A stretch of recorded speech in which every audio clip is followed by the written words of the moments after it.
Welcome to TAC Talks, a podcast where we unpack the standards for registered training organisations to provide practical information to support business improvement and compliance practices. Before we commence, I'd like to respectfully acknowledge the Whadjuk Noongar people on whose land we record today's podcast and pay our respects to elders past, present and emerging.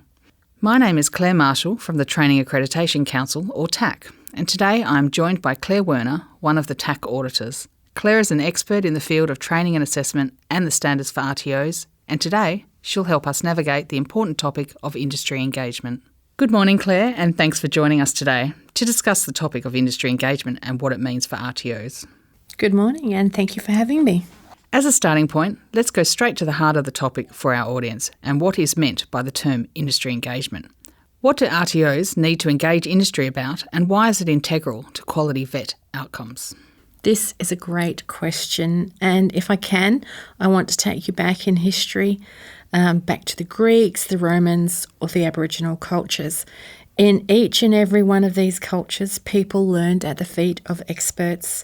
We passed on knowledge and skill in this way in all aspects of life. Once we get to the Middle Ages, we start to see systems of apprenticeship emerging, where the learning became more organised, where it was overseen by what were known as guilds, and we move to today in a global context where we have common industries and expectations of knowledge and skill that are shared across the world. The concept of industry has always and will always be at the centre of learning for vocational purposes. In our vocational education and training or VET system in Australia, industry and meeting the needs of industry is getting a lot of attention right now. Our skills reform agenda has a key pillar that is about industry engagement. It's focusing on strengthening the relationships between industries and training providers, as well as between like industries. The whole purpose is to ensure that the training products faithfully and adequately reflect industry's needs. When we start to consider the relationship between industry and the RTOs, it's one where the RTOs must ensure that they interpret and contextualise the training products in a way that actually meets local needs. The RTO, when implementing the training products, must have an approach that's relevant and meets the needs of industry, as this is where the learners will be heading once they complete their training. So how must this occur? The standards for RTOs contain two clauses that are about industry relevance, Clause 1.5 and 1.6. Clause 1.5 says that the RTO's training and assessment practices are relevant to the needs of industry and informed by industry engagement.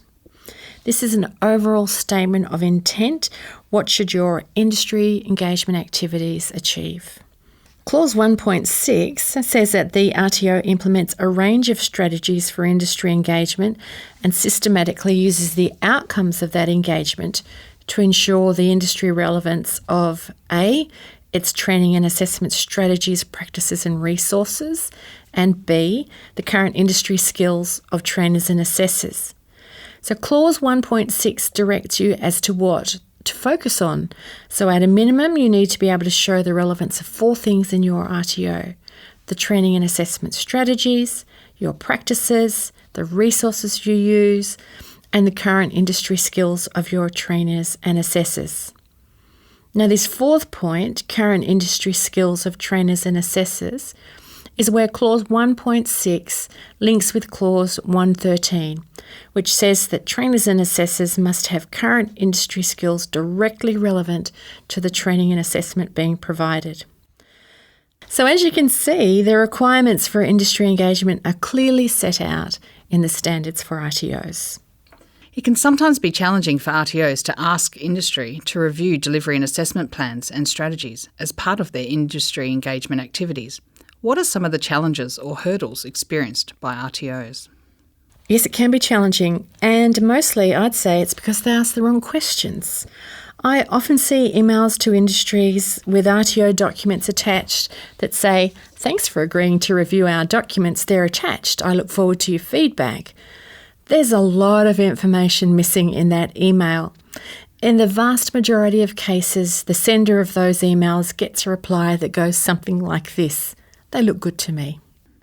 So what has the RTO achieved in this type of exchange? Not very much, I'm afraid. The key is actually the information that is missing. RTOs need to ask themselves a question before they engage with industry. They need to ask, what information do I need and why?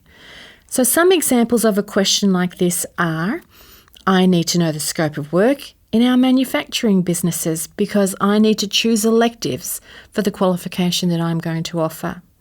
I need to understand what personal care tasks a carer in a residential aged care facility performs so that I can write assessment tasks. I need to understand what the quality requirements are for aluminium welding so that I can establish the performance benchmarks for my assessment. I need to understand what software tools are used for incident reporting so that I can update my training resources. Now, not a single one of those questions would require you as an RTO to send volumes of paperwork to industry to ask for feedback. All of them would require you to communicate in some way with industry about what they do and how they do it. Having inflexible consultation strategies is a significant barrier for industry. RTOs need to consult in an appropriate way and at a time that suits the business or enterprise. And the more face-to-face that consultation is, the stronger the relationship is likely to be. Another very common challenge for RTOs engaging with industry is that of time constraints. Everybody's busy, and industry don't generally consider talking to an RTO as their core business. Industry don't see time they spend with the RTOs resulting in better workers for their organisations. RTOs need to remember that the vast majority of industry are not trainers and assessors, and they're not that familiar with the VET system and its machinations. They see the very reason RTOs are engaged is to conduct the training for industry and often don't have the time to review or even understand the paperwork that's sent to them by RTOs. They will often say that training is the RTO's business, and they're right, it is. Which leads us to a final point, language. VET, like every other industry, has a language all of its own. When we talk to industry and use our jargon and technical terms, it doesn't make sense to them. I want to impress upon our listeners today that the RTOs need to use short, concise engagement strategies that are purposeful. The more we can focus on critical enterprise issues, the more likely the business will be to talk to you. RTOs need to ensure that industry sees a value in the engagement activities that are proposed by the RTO, and that the end result is appropriate training delivery to learners for that industry, and that this in the future is going to assist their business.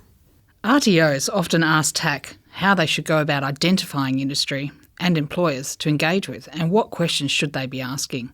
What advice would you give them?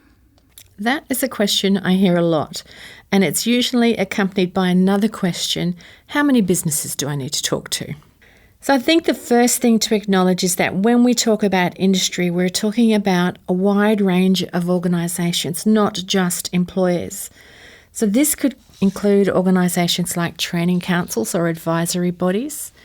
It might include industry associations, organisations like the Chamber of Commerce and Industry or Australian industry groups as very broad associations supporting employers.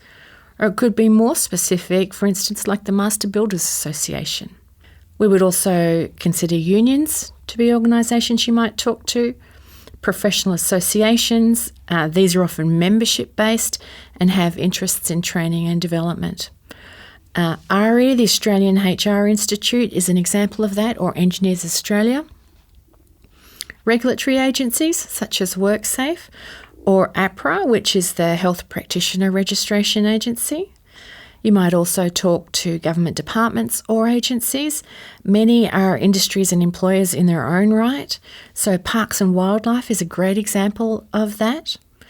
Or you might like to also consider research agencies like NCVER. And of course, you're going to add employers into that mix. Deciding who to talk to is once again about the RTO knowing what information they're actually seeking. I can't stress this enough.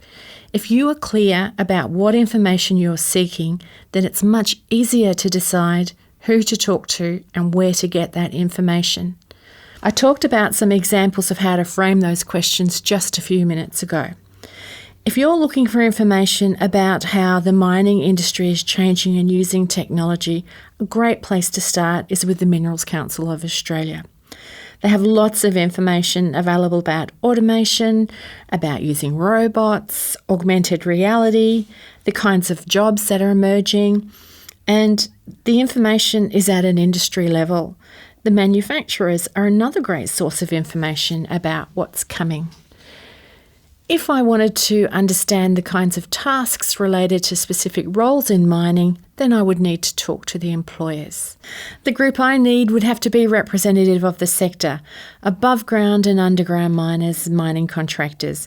There's no one answer to how many I would talk to, but what I would be trying to achieve is confidence that the information I'd collected was accurate and representative. How can RTOs go about gathering the information they need and then ensure that it's used effectively? There is almost an endless list of how you would go about gathering information for engagement. The TAC fact sheet on industry engagement lists quite a few approaches that RTOs could consider using, and I would suggest that the RTOs access and read that fact sheet. I would also ask that RTOs consider what might be naturally occurring opportunities to gather information. A common example of that might be you're in a workplace to visit a trainee or to conduct an assessment, and you take the opportunity to have a conversation with supervisors or other workers about the information that you need while you're there. It might be as simple as they show you new equipment that they have, or they talk to you about what they're finding particularly challenging, or changed legislation. In WA, we've just enacted new WHS laws. A simple question could be how they're impacting the workplace. I often see RTOs have many opportunities like this that they fail to capitalise on. And in most cases, that's because there's not a clear plan or strategy about what they're trying to achieve. And this leads me to the effectiveness part of your question, Claire. It reminds me of Alice in Wonderland when she meets the Cheshire Cat and she says, "Would you tell me please which way I ought to go from here?" "Well, that depends a good deal on where you want to get to," said the cat. "I don't much care where," said Alice. "Then it doesn't matter which way you go," said the cat. "So long as I get somewhere," Alice added as an explanation. "Oh, you're sure to do that," said the cat, "if only you walk long enough." In the vet sector, the somewhere that Alice wanted to get to for many RTOs is a tick in an audit that says they're compliant. That focus on do what I need for compliance really robs us in most cases of meaningful relationships with industry and achieving great outcomes for our learners and industry through quality training and assessment. In my mind, effective engagement is targeted to what is needed. It's relevant, it's useful, it's responsive, and it's valued by industry and the learner, and this doesn't happen by chance. RTOs need to have a strong strategy that helps them assure what they do is relevant to industry. Then they need a range of opportunities to gather information. They need to use that information within the RTO to refine and focus what and how they do things. And they need to check whether what they did worked. Many people listening to this will probably be thinking that sounds like the plan, do, check, act cycle of continuous improvement, and rightly so. Industry engagement is this ongoing cyclic activity that ensures we've got it right for a key stakeholder for every RTO, and that key stakeholder is industry. Thank you, Claire, for speaking with us today and providing us with the insight into why RTOs are required to undertake industry engagement and how they can ensure it's effective. That concludes our podcast for today. I just want to remind listeners that additional information on all that we have discussed is available on the TAC website at www.tac.wa.gov.au. That includes an industry engagement fact sheet and other fact sheets, webinars and a recording of this podcast. You've been listening to Claire Marshall and Claire Werner, and I thank you for joining us.